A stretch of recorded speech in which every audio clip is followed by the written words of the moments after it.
We're all here for different reasons, but one thing in common is talking about the topic and having a conversation about grief and loss.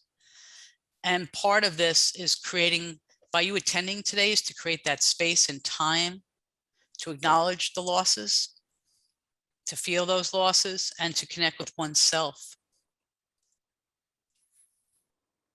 And part of those connections is being sensitive to our own feelings and what we're going through, because it's by listening to our own emotions that we could then figure out or think about what we do next with those emotions that may be flooding us at any given time.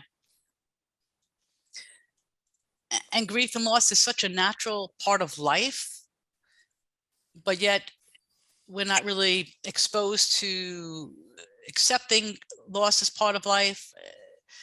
We're not prepared for it in some ways. And it's important that we begin to grieve these losses no matter what they are. I mean, we have the continuum of losses, and we don't even want to rate them as some being obviously much more traumatic than others, but loss is loss, and each person's loss has value, and we need to connect with that and feel our pain, so that we can grieve, that we can come to a different place and just feel a little bit better. Many people are dealing with so many losses, as I see people are chatting in, thank you. Numerous losses over time, over years, and even just different types of grief and loss simultaneously. We're going to talk about that, because especially with COVID, and people have lost also people to COVID, and also we're all grieving losses associated with COVID that we're going to talk about today. So grief is a natural response to the losses that we experience in our lifetime. I'm going to talk about various stages of grief, but also emotions, and also ways to connect with our emotions, as well as eventually talk about coping skills and resources today. All right, so we're going to begin with the next slide.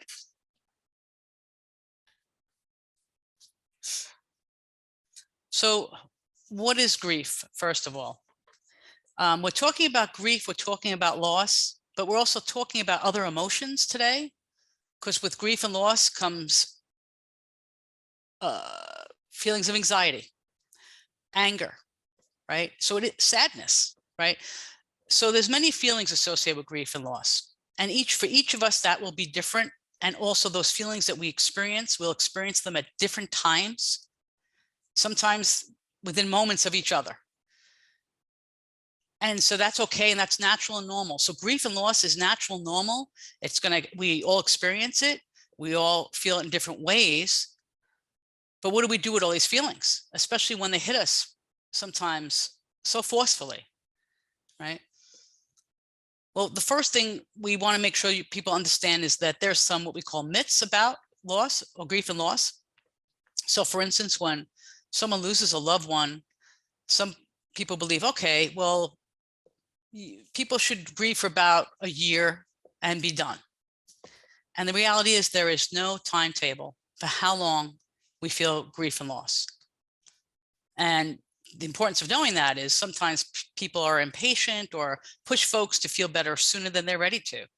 We need to allow ourselves, and for those that are grieving that we know, maybe a family member, we need to allow them to grieve in the way they need to grieve. There is no perfect way to grieve. How we experience those emotions is very unique to us for different reasons. And a lot of times, as I mentioned earlier, there's quite often complex grief, which is more than one loss at the same time. And so people are searching for ways for those of us that may be experiencing different feelings of grief right now, we're searching for a way to maybe feel a little bit better and find acceptance. I see someone wrote, find some acceptance to be okay with the loss. And that's the end goal for all of us that are grieving and feeling loss. But there is a process to get there. And we're going to talk a little bit about that. So I think it's important for folks to be able to label, so to speak, to know what you're feeling, to know where you are. That's important. So again, how long grief lasts is unique to each person. There is no set time frame. If a person doesn't cry, it means they're not sorry about the loss. As we know, people emote differently. There'll be folks that may attend the funeral and not cry, and it could be 6 months later, the first time that person connects with those emotions and is tearful. There are different stages. For instance, sometimes the shock is so great that we're in shock about the loss or in denial about the loss because it's hard to accept even that it happened.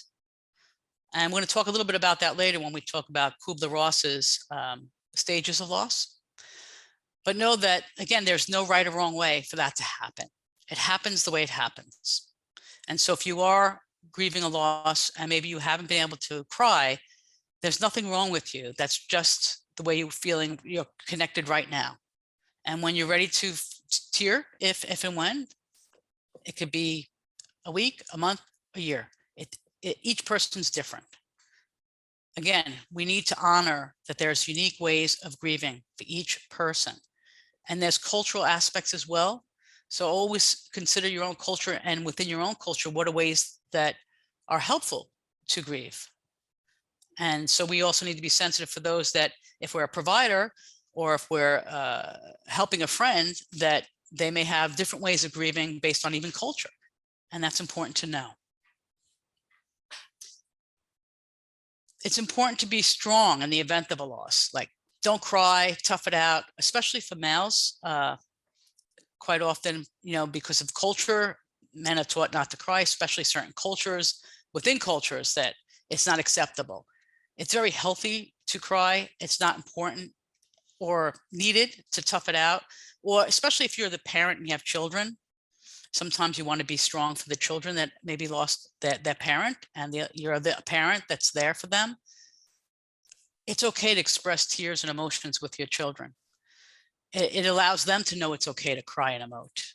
Yeah, being strong for them is just being yourself with them. Okay, so it is important to cry and tear and be tearful when you need to be, and if you don't, that's okay too. But you don't have to put on a brave face. And in actuality, when we grieve, there's a physiological response to when we tear and we release. It's very good for the body. It's very good for the stress. It is part of the grieving process. So when you do connect with your emotions, please do allow yourself to feel whatever you're feeling. Now, sometimes, granted, those feelings are so great that you just want to break from them, and that's okay too. I know I've worked with a lot of people that have such significant loss, and sometimes they might laugh and they actually feel guilty, feeling like they're not allowed, like they shouldn't ever be happy again. And that's something that has to be worked through, of allowing oneself to continue to live in spite of having a significant loss. It's really hard. I'll give an example. And I know a few people mentioned about Alzheimer's. If it's your spouse or a parent, when that person has Alzheimer's, again, there's different stages of Alzheimer's, right? There's early stage and moderate stage and more severe stage. The people have shared, when I used to run Alzheimer's support groups, the loss is continuous. They're always grieving because each time the person's at a new stage in their stage of Alzheimer's. So maybe in the early stages, the person's somewhat forgetful, but they're still with them and they're still communicating with them. And then there's a later stage, and that person, is forgetting shared memories, or is maybe not able to care for themselves anymore, and eventually may not even recognize their spouse. So this continuous loss, it's very complex. And so the person will grieve throughout that person's life that they're living with Alzheimer's. And it's complex because it's a continuous loss. The loss isn't in that moment. It's a continuous loss of their relationship with their loved one, right? I'll give another example of even what some folks might consider positive. When your children leave the home, or when they grow up and they mature and they go into adulthood. We want that for our children, but for the parents, it's still potentially a great loss. It's a transition, and there's a sadness. Even challenging one's identity. Well, who am I now? If I was the primary caretaker for my children, and now my children are grown, and that was my main role, Who am I now if I'm not in that role? So there's this identity crisis even that could occur. And of course, that occurs when if someone loses their job, right? Loss of identity, loss of finances, there's lots of losses, feeling challenged by that. So that's what we're talking about today, is all the various losses that people have already mentioned in their chat. We'll also, again, we're not going to be able to answer all your questions today, but I will encourage folks that have other questions after this, if we don't get to them, to please continue to email, and we'll try to get you connected to the resources, because there's not one perfect answer for everyone, right? We're just going to hopefully give you some tools to choose from for you to pick and choose what's right for you. Okay. Another myth about grief is that just ignore it, it goes away. I'm just not going to look at it. If I don't look at it, I won't feel it. And, again, ignoring our emotions or denying natural feelings of grief will only make things worse. It actually delays getting better. It kind of leaves us stuck. We get stuck in a place that's not a good place to be. It's because we're not within the realm of reality, and we're constantly avoiding the pain. And it's by experiencing the pain is how we heal. It doesn't feel good to experience pain, but it's necessary. Okay, I'm going to move on to the next slide. So again, grief is a natural response to losing someone or something that's important to us, something we value that's no longer there. And a variety of emotions can come about through these losses, including sadness, loneliness, anger, anxiety, worry. Again, loss could be associated with death, loss of a relationship, divorce, a job change, a transition, even getting married, right? There's some losses involved, changing and transitions. Okay. And in our hearts, this is a quote, I really like this one. In our hearts, we all know that death is part of life. In fact, death gives meaning to our existence because it reminds us of how precious life is. Next slide.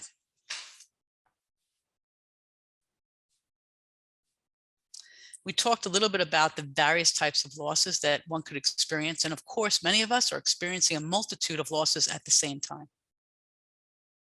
Especially again, with COVID, many people have lost family members.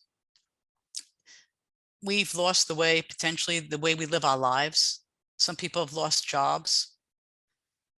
Some people are worried for their children that maybe weren't in school, or their children's lack of socialization. So even our children are suffering in some ways. Catastrophic loss, obviously, someone mentioned, an accident or a tragedy. When someone moves to a new location, most losses are beyond our control. Most of those losses we do not plan, and they're not predictable, and they happen. And they happen to us, and we feel powerless. And quite often, some losses are so traumatic that it literally turns our world upside down. Life doesn't make sense anymore in the same way. We lose a sense of our meaning and feeling our life has meaning, or we don't want to connect anymore, or we may want to just shut down. Those are natural, normal feelings. The key is not to get stuck in those feelings, though. And I'm going to talk a little bit about later about when it's important to reach out for help. I can tell you right now that if you are really stuck in a dark place where you feel like you can't get out of that place, absolutely, please reach out for help. And help is available in all different ways. You can reach out to a friend, a rabbi, a pastor, a family member, counseling, a therapist, a hotline. You could chat for help, you could text for help, or you can make a phone call for help. There is no shame, and it's really healthy to reach out for when we are struggling. There's nothing to be embarrassed about. It is actually, we will get better and do well if we reach out for that help. That's you being in touch with what you might need when you feel like it's too hard right now. And it's understandable it's too hard, and it's normal that it's hard, but that doesn't mean you have to do it alone. The complexities with COVID-19 the struggles that everyone has, the fears. There's ongoing fears, ongoing loss with this. As I mentioned, that people have lost family members, people have lost jobs, people are worried. And basically, we lost our sense of predictability. You know, we had so much predictability to a degree in our lives, the way our life was. And when COVID hit, it shifted everything and how we think and how we even step out of our house. It's a totally different way of doing things. We had to adapt.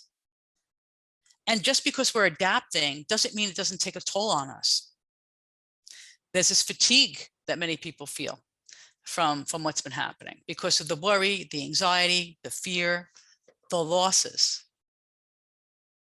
A few years back, lost a job, lost finances, had to move, lost all my coworkers, my friends, all that was gone in a heartbeat because of how COVID affected the economy, right? So we have to acknowledge and accept, yes, there's always folks that have more devastation than us, but that doesn't minimize the fact of the loss that one might be experiencing. Sometimes people feel guilty for feeling bad for themselves because they know other people have much higher losses than they. But that doesn't take away from the importance of us taking care of ourselves.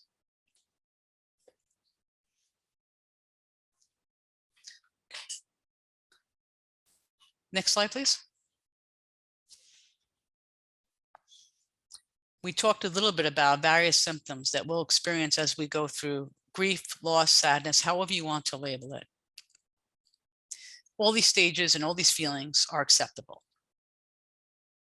There's nothing wrong with having these feelings, even if you have them for a long period of time. The only time that I say that it's important that it's totally acceptable, totally understandable, and totally normal to experience emotions. But if those emotions become very intense for us, we just need to do a little bit more for ourselves. And we need to figure out what that might be.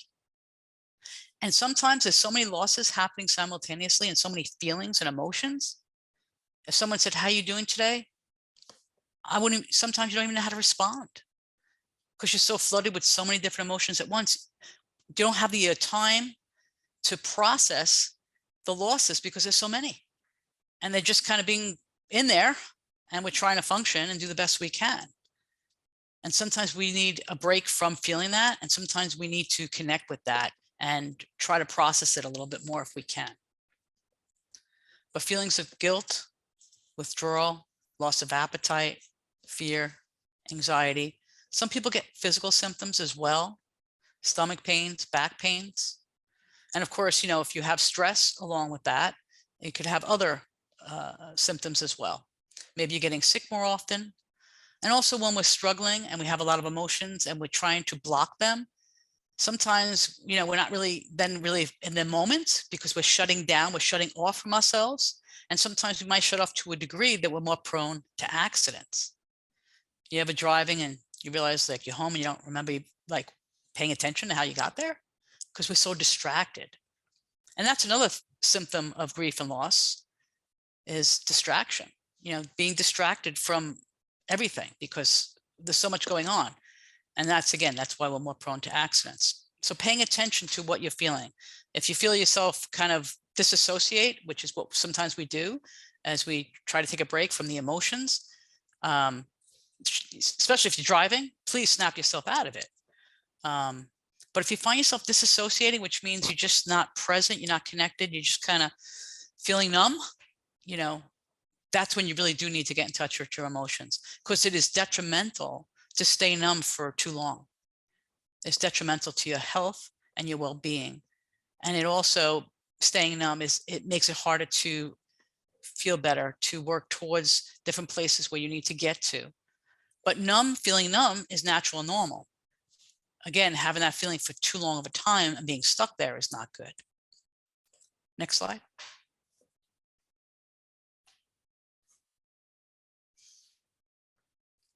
So the impact of loss for each of us is different, but it does affect us physically, emotionally, how we think, the decisions we may make. Quite often they'll say, if you had a crisis, try not to make any decisions right away because you may make the wrong decision out of strong emotions, right? the social impact, and the spiritual impact. Especially when people have significant losses, maybe for folks that believe in God, they get angry with God, or they're mad about why did God allow this to happen, trying to make sense of the loss. And sometimes there is no sense. There is nothing logical we could come up with why something may have happened, especially when it's a tragedy. And that's hard, because on some level we believe that life's supposed to make sense and everything should be a certain way. And then when bad things happen to us or those that we care about, it doesn't make sense anymore. So it could cause what we call a spiritual crisis for folks. And again, it could be spiritual, it could be religious. Some folks use that differently, but it can absolutely cause a crisis of ways that we connected and ways that gave meaning to our life. We just push away because we feel like it didn't matter. It didn't matter. So why should I be bothered? Right? So again, that's going to a little bit of a darker place. And so we don't want to get stuck there. But again, these are natural feelings and thoughts. There's nothing wrong with having these feelings and thoughts. It's the question is, what do you do about them? Next slide.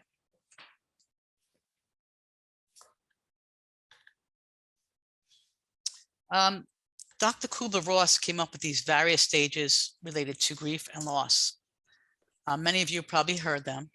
You know, the first stage is denial or shock of hearing about a loss, of learning about a loss, especially when it's abrupt.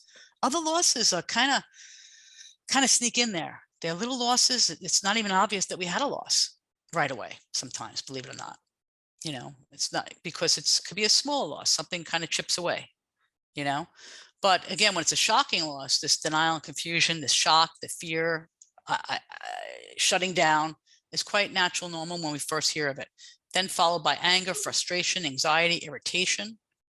So for some folks to get stuck in a bad place of grief, it comes out where the person may be agitated, and that's agitated depression.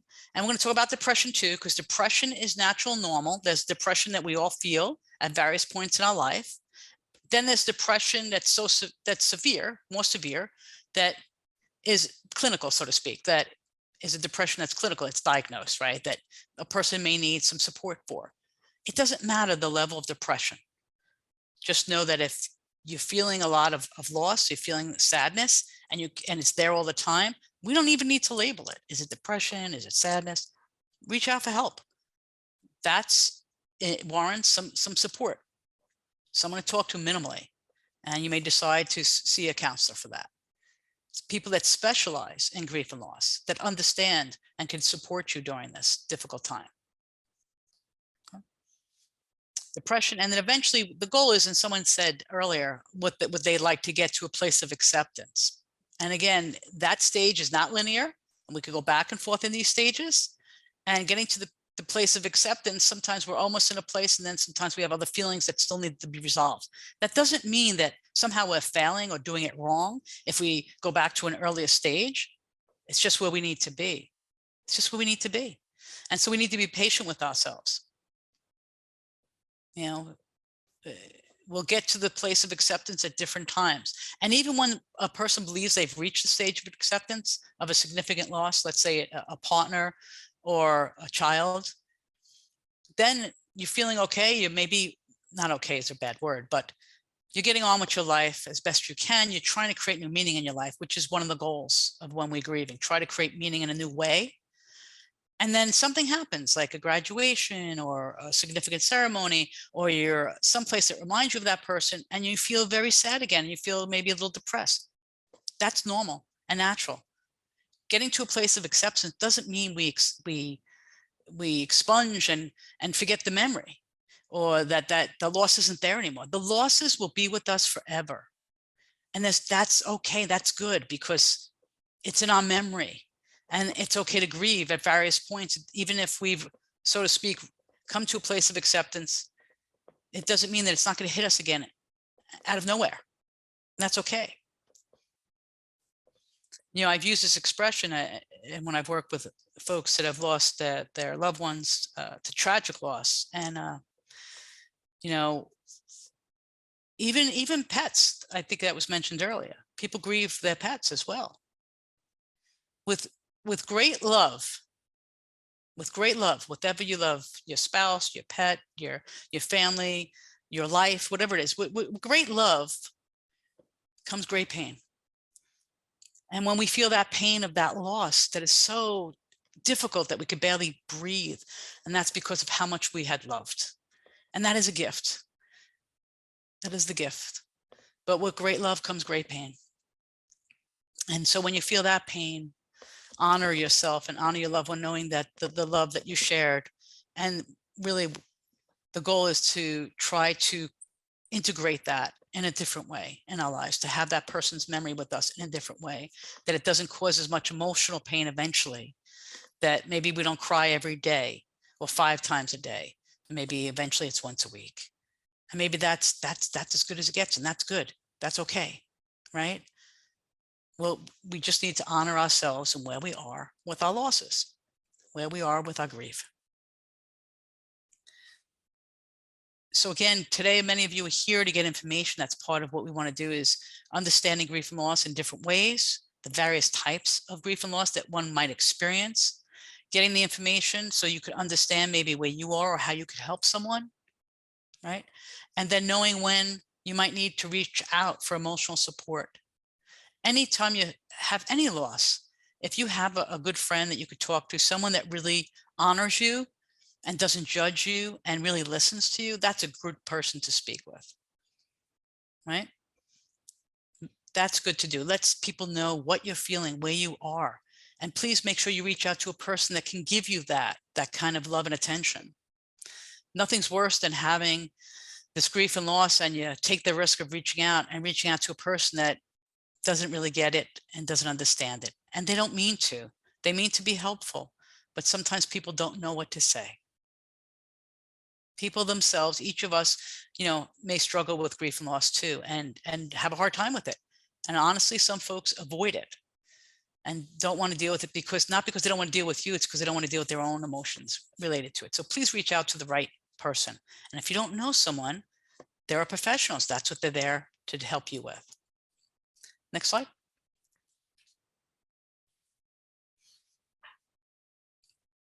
So how does one cope with grief and loss? And now we're talking about any grief and loss from any reason whatsoever. Okay. For those that have lost loved ones or a pet, there's actually pet survivor groups. There's grief and loss groups that are offered, and I want to give some resources at the end about where to call for that. Some people find comfort in being with others who have had similar experiences, because a lot of times it's hard to feel like anyone will get it unless they've experienced it. And that's what grief support groups provide. People of similar experience. If it's loss of a spouse versus loss of a child versus, loss of a pet. Okay. Whatever the losses are, there are specific groups for that. Loss of a family member due to suicide, right? There's specific groups for that. So for some folks, they like to engage that way, and they like to be with other people that are going through similar experiences. Now, not everyone likes support groups, and that's okay. Some people feel more private. They don't want to speak in front of a group. By the way, you can always go to these groups and you can just listen. You don't have to necessarily share. But if you don't feel comfortable in groups, and by the way, most of these groups are probably online right now, of course, due to COVID, but they do exist. Then seek out individual support. You can seek individual counseling, however that support is. Some folks have difficulty maybe verbalizing their emotions. So journaling is another tool that some folks use to write down what you're feeling and thinking, especially if we're going through a significant loss. Some people journal every day as a way of staying connected to their emotions. The positive aspects, however you do it via journaling or do it yourself and just being in the moment, is taking time to reflect. And we should all do this as a way of coping with stress. Take a moment in time, be it the beginning of the day when you start your day, or at the end of the day, or both, during a lunch break. Take a moment to breathe and be present with yourself. Just some deep breaths first. And think about, what am I thinking? What am I feeling? Because quite often we don't have the time or make the time. We don't make the time. We have the time, we don't make the time. to process what we've been through, even throughout the day, or to think about how am I feeling today? Because again, there's some losses that are obvious and there's other losses that are cumulative. And sometimes we don't know why we're not feeling okay. And sometimes it's just the stuff that's floating around that we need to figure out what that is. So again, if you don't journal, you don't have to journal, but I do encourage everyone to take the time to reflect on your own inner emotions, so you know where you are at in that moment. Okay. The other recommendation is to maintain a regular schedule as much as possible. It creates a sense of normalcy when things don't feel normal. If you're going through a significant loss, again, it creates a sense of normalcy when nothing feels normal. So for some folks, it's shocking. People feel shocked by it, that after a great loss, they're back at work. But for that person, work helps them, gives them a break from thinking about the loss. Sometimes we need a break and not to be in the pain that we're feeling. And so work is a positive distraction.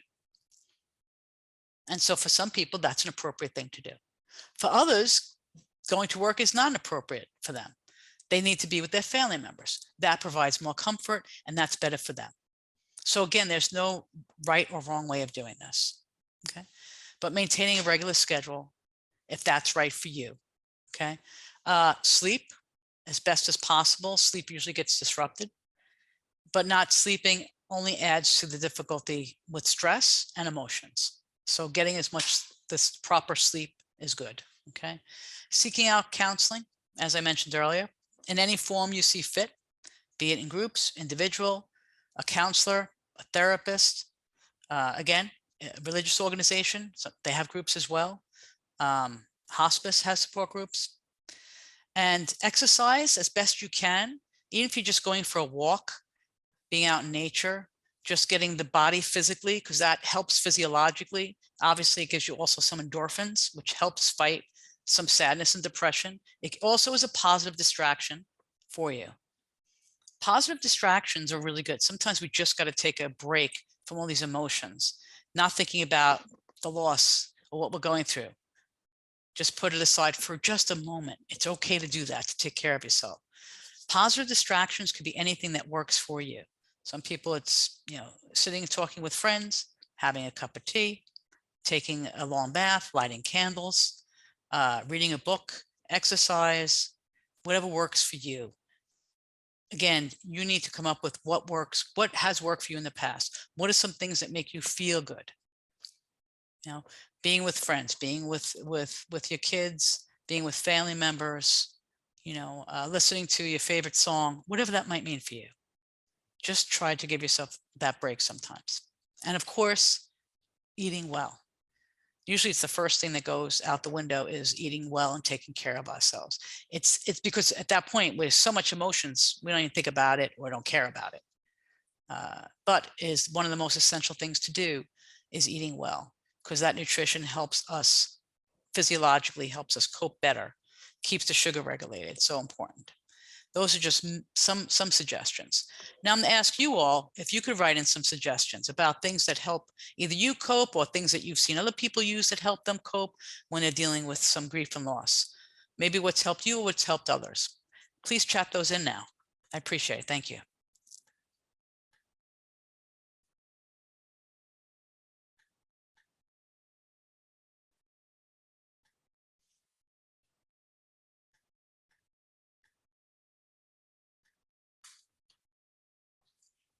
Any other suggestions? Again, you can take the moment to chat those in.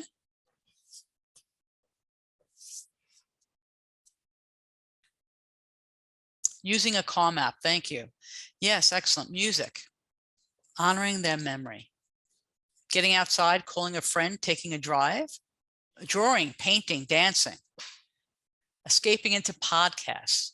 Again, drawing. Taking on a new or a prior hobby. Again, things that you've used before. Excellent suggestions. Solitude, prayer, devotionals, rest, nourishment. Not trying to change things or fix things. Time with pets, animals. Thank you. Great. A hobby you love, attending some support groups. Making movies of those you've loved, ones who have passed on. Again, enhancing the meaning of their life and their memory and honoring them. Perfect. Visualizing grief as waves. You just need to ride them out. Sometimes waves are huge and can feel intense, but those moments don't last forever.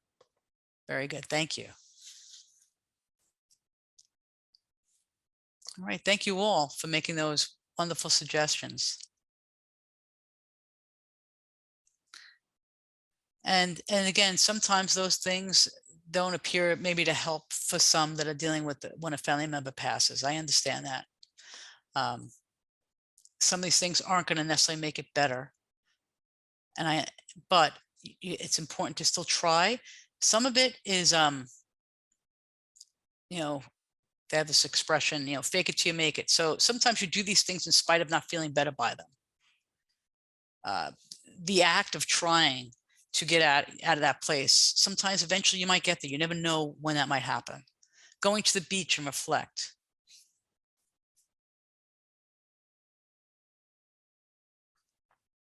Great. Thank you. Really good suggestions. And it doesn't mean that any one of these or all these would work for everyone. Of course not. We just try. We just try to do the things. A lot of times people do things that used to make them happy. They do them, they don't feel happy by them because the grief is too great. And that's okay. That's acceptable. That's understandable. That the grief is too great to even enjoy anything whatsoever. And it's just not the time for that then. So what might be the thing to do, for you that will be the best thing you could do for that moment? Maybe it's not going to feel better, but it's something that maybe helps you take a break from the grief and loss if possible. And sometimes someone wrote in that the constant state of loss and grief, that it's so great, you can't see past the ongoing losses. And that happens, and that's okay to be there where you are. And that's a good time to reach out to someone and talk about those feelings, though. That being in those feelings, sometimes nothing's going to make a difference. Talking to someone about that is real important. And they could maybe help you in the ways you need to be helped. I remember years ago, I worked with a woman that lost her son tragically. And she came to counseling. She did come, and I saw her for quite a while. And she told me, and I honored it. She told me, you know what? I'm never going to accept the loss of my son, and I'm never going to feel better. And I said, that's okay. That was her choice. And I'm there to honor that. That was her choice, that she felt it would be wrong in her mind, that she did not want to ever be any place else but that place emotionally. And that's fine. That's what she needed to be and that she wanted to be. And she felt she would dishonor her son if she was any place else. But she still came for counseling, and we talked about it. And I was there to support her in any way she needed. Okay. Yeah, and especially when the losses, people are writing about losses that are very recent. I mean, nothing's gonna, you're just gonna feel that loss. It's gonna hit hard, as someone mentioned, like a wave that never leaves.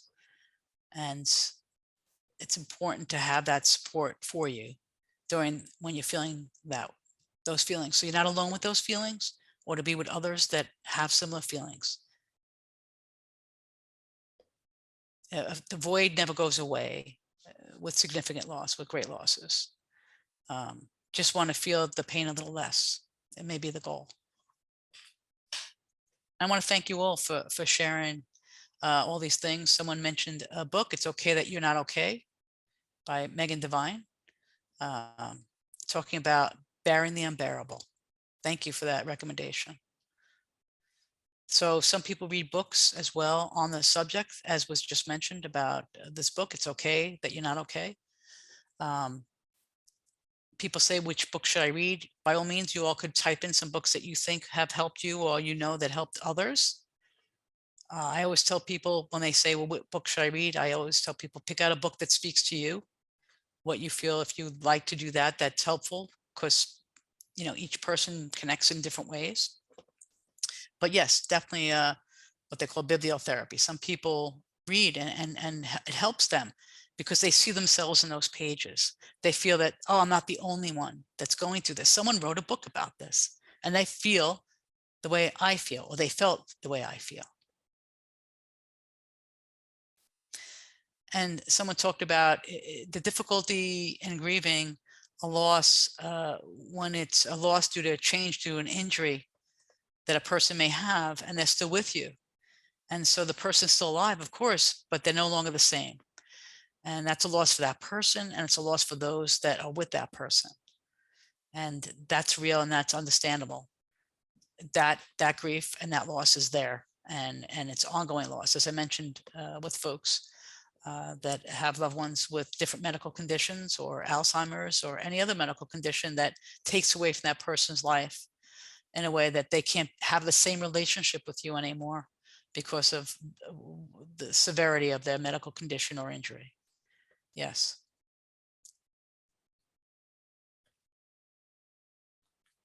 So please do continue to read the chat if you'd like as well. I'm sure I've missed a few. Please, I don't mean any disrespect. There's been so many that came in, I may have missed some. The body keeps the score, lots of focus on trauma and the long-term effects, even when we feel we've healed at any level, anytime, yeah, that you could still heal, but again, it does take its toll, right? Of course it does. It changes us. Loss changes us. And it's coming to terms with what those changes are for us, but that's understandable. Of course, the loss, a significant loss, is going to change us and how we are and how we think and how we feel. And again, even the effects, feeling that fatigue or exhaustion that comes with it, even related to COVID, right? It's ongoing. It hasn't gone away. It's going on for 2 years, right? And again, people talking about the example again about change of injury, such as dementia, you know, remembering someone the way they were, and now they're no longer that person anymore. And so you're grieving them. They're sitting right in front of you and you're grieving them. Understandable. Yes. Thank you. Thank you all. Okay. Next slide. This slide is really talking about when is it time to reach out. Complicated depression. Complicated depression. Everyone uses that term in different ways. You could say complicated depression or complex depression. And again, when I say depression, I'm not talking about something that needs to be diagnosed. It's just depression. It's having all these feelings, you know, of sadness, of grief, not really wanting to do anything. The quality of your life has changed. Nothing makes you feel good anymore, right? And complicated depression is when we have numerous losses, or the depression just sits on our chest. It just is not going away. That's when it's important to reach out. Grief and loss is normal. Depression is normal.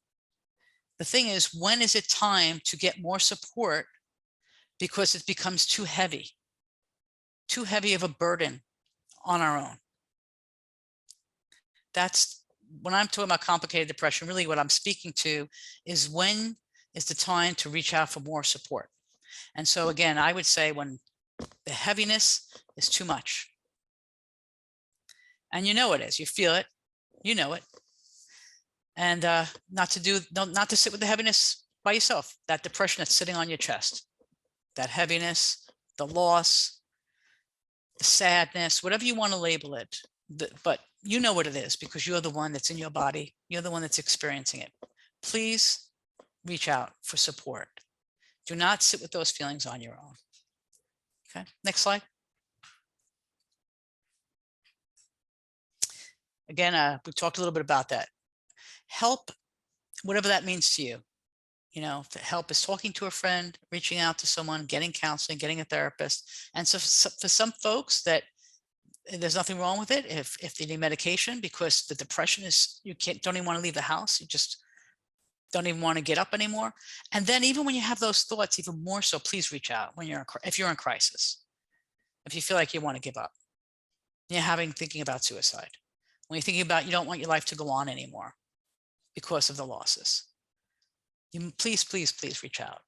the crisis text lines, right? The National Suicide Hotline, any of those, please. Someone mentioned it's hard to get therapy quick. It depends. Yes, that's true. Thank you, Mitzi.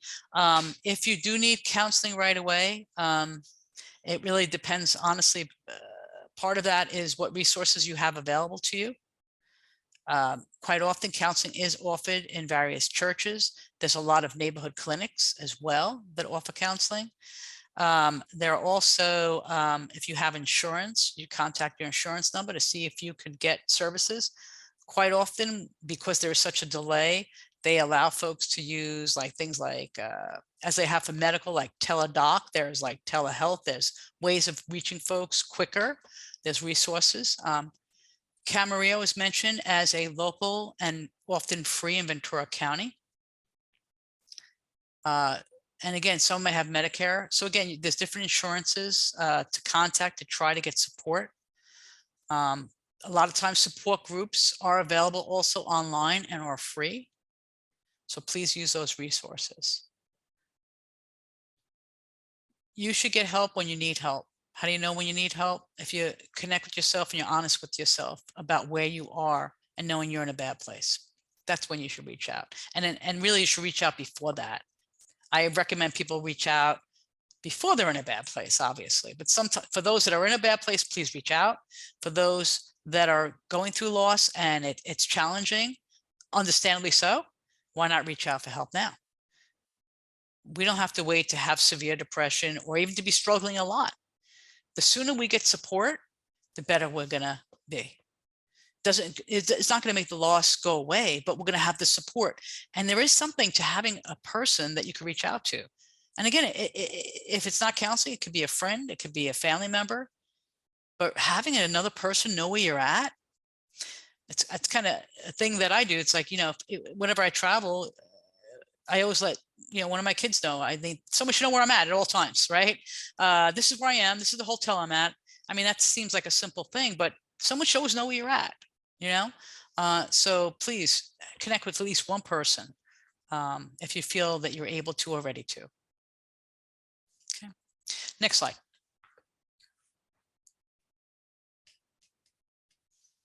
And also about supporting someone that's grieving. Listen, no judgment, just be there for them. You know, validate their feelings, acknowledge their loss, let them know you're there for them. And you're kind of listening to see, is the support I can provide, is that enough? Or should I encourage them also to not only could I be a support for them, but encourage them maybe to get counseling when they're ready to hear that. So really just be present and listen. You know, please don't judge it. Just validate that person. Validate their pain. Knowing that, tell them they're not alone. And if, you know, especially if it's a friend, you may reach out differently.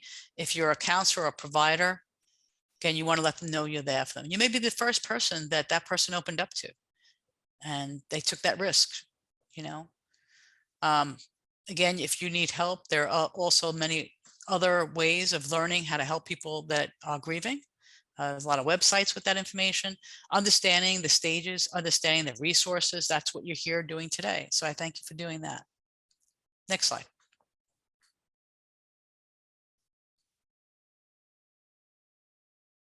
Okay, we kind of covered that. What happens when you go into counseling? If you go into counseling, you know, eventually you get an appointment and you're going to see a counselor or a therapist. And what's the difference? I think it's just a terminology. You know, there's different levels of credentials and so forth. But that person is there to support you. That person's there to listen to you. They're going to validate you. They're going to provide suggestions if you'd like suggestions. That's someone that's going to walk the journey with you. They're going to be there alongside with you and see what you need and how they can best help you. Ultimately, they're going to help you tap into your own inner resources. So on some level, asking the right questions will help you figure out what it is you need And that's what they're going to help you figure out what you already know somewhere buried inside you. You have this, we all have this higher wisdom inside ourselves. And so a good counselor is going to help you tap into that part. No one's going to tell you what to do. They're going to support you, and so that you could hear your own voice of what you need to do, what's best for you. Because you're the best person. You're the best person to know that, what that is. So a counselor is kind of like a coach in some ways. And again, depending on the type of grief you have, there's certain type of grief counselors that specialize in that. I know someone mentioned earlier about, giving birth to a child that did not live. And there are specialists that do that type of work. There's other people that have had miscarriages, and there's specialists that counselors that provide support for that area. So you can find someone that, again, the area that you need the support in, they're experts in that. They know, they've worked with other people. Okay. How the counseling helps, it's a support person. They're there for you on your journey. You're not with the pain alone. And ultimately, they're going to help you find what you need for the moment, in that moment that you're there. Is it going to make everything go away? No, that's not what counseling is. As I said, the woman that I work with quite a few years actually, and she told me that she's never going to get over it, and is going to feel bad the rest of her life. She still came to counseling. Her goal wasn't to, and so my goal for her was not for her to get over it. My goal was just to be there with her and to validate her. And she needed the place to express herself by someone that she felt ultimately cared for her, right? Cared about her, and could really listen to her in a way that she needed to be listened to. Someone also mentioned about some churches in Thousand Oaks have also support. Okay. Next slide. Living with grief. This is a poem that I found a while ago. John Kessler, who still writes and used to work with Kubler-Ross, who's now passed. He actually tells a lovely story about their relationship and her death. And if you ever read their books, which I'll mention them later, really powerful and very touching. Living with grief. The reality is that you will grieve forever. You will not get over the loss of a loved one. You will learn to live with it. You will heal, and you will rebuild yourself around the loss you have suffered. You will be whole again, but you will never be the same. Nor should you be the same, nor would you want to. And I think that's really powerful. Next slide. These are some resources on death and dying for those that are grieving, all written by Kubler-Ross. That kind of really the ones that I really value, but there's other ones out there. Again, those are just things that I happen to connect with. Remember, I said earlier, please choose a book that speaks to you. Other resources I'm going to go through quickly. Loving and losing a pet, loss and grief and trauma in the workplace, living with the empty chair. Next. These are some local resources. Please do take the time to take a picture of them instead of writing them down so you have it. Anyone that would like a copy of this, please just email us. Juan, if you could put that in the chat, and we're happy to send you a copy of the PowerPoint. I know there's many other areas that we didn't discuss today, but this is just the beginning of just trying to help folks at least have this time together. I'm hoping that you found some of these things useful. Not everything is going to apply to everyone at any time, but these are some really good resources. I'm sure there's others that folks have chatted in. Any other resources, feel free to chat in for others to take note of, like the churches that offer support. And also you will get a survey. You don't have to necessarily take a picture of this now. We'll send a follow-up survey to you. That's about the webinar. To give us feedback. It's really important. It's kind of one of our requirements from the state when we provide resources like this, that we talk about the feedback we get, but also helps us know what was helpful, what wasn't helpful, other topics you might be interested in the future. That would be really helpful to us. So please do fill out the survey when you get it. There are other resources available. I want to mention the Wellness Everyday website that talk about grief and loss. on that website, there are many other areas of discussion as well related to fentanyl abuse, recovery, coping with grief, suicide prevention, videos, that is there as well.